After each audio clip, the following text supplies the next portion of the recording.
ಅಧಿವೇಶನ ಮುಗಿಯುವ ಕೊನೆಯ ದಿನ ಗೌರವಾನ್ವಿತ ಸಭಾಧ್ಯಕ್ಷರು ಸ್ಪೀಕರ್ ಅವರು ಯಾವ ರೀತಿ ನಡೆದುಕೊಂಡಿದ್ದಾರೆ ಅಂತ ತಮಗೆಲ್ಲ ತಿಳಿದಿದೆ.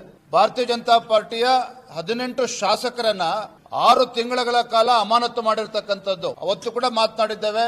ಸ್ಪೀಕರ್ ಅವರ ಒಂದು ಸರ್ವಾಧಿಕಾರಿ ಧೋರಣೆ ಇದು ಸರಿಯಲ್ಲ, ಸಂವಿಧಾನ ವಿರೋಧಿ ನಡೆ ಅನ್ನೋದನ್ನ ಅವತ್ತು ಹೇಳಿದ್ದೇವೆ. ಹಾಗಾಗಿ 2ನೇ ತಾರೀಕು ಬೆಳಗ್ಗೆ ವಿಧಾನಸೌಧ ಮುಂದೆ ಇರತಕ್ಕಂತ ಕೆಂಗಲ್ ಪ್ರತಿಮೆಯ ಮುಂದೆ ನಮ್ಮೆಲ್ಲ ಶಾಸಕರು, ವಿಧಾನ ಪರಿಷತ್ ಸದಸ್ಯರು ನಾವು ಪ್ರತಿಭಟನೆ ಮಾಡೋರಿದ್ದೇವೆ.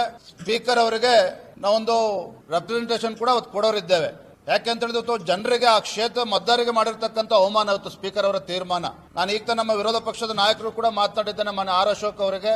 ಎಲ್ಲಿಯವರೆಗೆ ಮಾನ್ಯ ಸ್ಪೀಕರ್ ಅವರು ಈ ಒಂದು ಸಂವಿಧಾನ ವಿರೋಧಿ ನಡೆ ಏನಿದೆ 18 ಬಿಜೆಪಿ ಶಾಸಕರನ್ನ ಅಮಾನತ್ ಮಾಡಿದ್ದಾರೆ, ಎಲ್ಲಿಯವರೆಗೆ 18 ಶಾಸಕರ ಅಮಾನತನ್ನ ಹಿಂದೆ ತೆಗೆದುಕೊಳ್ಳೋದಿಲ್ಲವೋ ಅಲ್ಲಿಯವರೆಗೂ ಸಹ ಭಾರತೀಯ ಜನತಾ ಪಾರ್ಟಿ ನಮ್ಮ ಯಾವುದೇ ಶಾಸಕರು ಇರ್ಬೋದು, ವಿಧಾನ ಪರಿಷತ್ ಸದಸ್ಯರು ಇರ್ಬೋದು, ಕಮಿಟಿ ಮೀಟಿಂಗ್ ಗಳಿಗೆ ನಾವು ಹಾಜರಾಗೋದಿಲ್ಲ. ಬಿಜೆಪಿ ಯಾವುದೇ ಶಾಸಕರು, ವಿಧಾನ ಪರಿಷತ್ ಸದಸ್ಯರು ಎಲ್ಲಿಯವರೆಗೂ ಮಾನ್ಯ ಸಭಾಧ್ಯಕ್ಷರು ತಮ್ಮ ನಿರ್ಧಾರವನ್ನ ವಾಪಸ್ ತೆಗೆದುಕೊಳ್ಳೋದಿಲ್ವೋ, ಎಲ್ಲಿಯವರೆಗೂ ನಮ್ಮ 18 ಶಾಸಕರ ಅಮಾನತನ್ನ ಹಿಂಪಡೆಯೋದಿಲ್ವೋ ಅಲ್ಲಿಯವರೆಗೂ ನಾವು ಸಹ ಯಾವುದೇ ಶಾಸಕರುಗಳು ಈ ಕಮಿಟಿ ಮೀಟಿಂಗ್ಗಳಲ್ಲೂ ಕೂಡ ನಾವು ಭಾಗವಹಿಸೋದಿಲ್ಲ.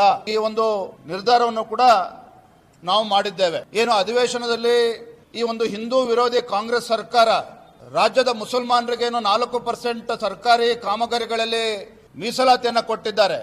ಸರ್ಕಾರದ ಕಾಮಗಾರಿಗಳಲ್ಲಿ ರಾಜ್ಯದ ಮುಸಲ್ಮಾನರಿಗೆ 4% ರಿಸರ್ವೇಶನ್ ಅನ್ನು ನೀಡಿದ್ದಾರೆ. ಇದು ಸಂವಿಧಾನ ವಿರೋಧಿ ನಡೆ. ಧರ್ಮದ ಆಧಾರದ ಮೇಲೆ ಈ ರೀತಿ ಯಾವುದೇ ಒಂದು ರಾಜ್ಯ ಸರ್ಕಾರ ನಿರ್ಧಾರವನ್ನು ಮಾಡೋದಕ್ಕೆ ಸಾಧ್ಯ ಇಲ್ಲ. ಒಂದು ಕಣ್ಣಿಗೆ ಸುಣ್ಣ ಮತ್ತೊಂದು ಕಣ್ಣಿಗೆ ಬೆಣ್ಣೆ.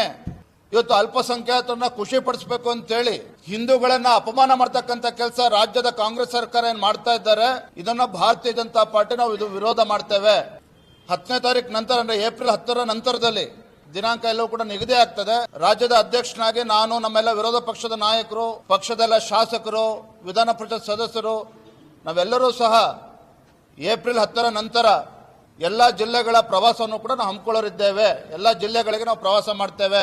ಈ ರಾಜ್ಯ ಸರ್ಕಾರದ ಧೋರಣೆ ಏನಿದೆಯಲ್ಲ, ಮುಸಲ್ಮಾನರಿಗೆ ಖುಷಿ ಪಡಿಸ್ತಕ್ಕಂಥ ಧೋರಣೆ, ಜೊತೆಯಲ್ಲಿ ಹಿಂದೂಗಳಿಗೆ ಅಪಮಾನ ಮಾಡ್ತಕ್ಕಂಥ ಧೋರಣೆ ಇವತ್ತೇನು ಅನುಸರಿಸ್ತಾ ಇದ್ದಾರೆ, ಇದರ ವಿರುದ್ಧ ಜನಜಾಗೃತಿಯನ್ನು ಮೂಡಿಸಬೇಕು.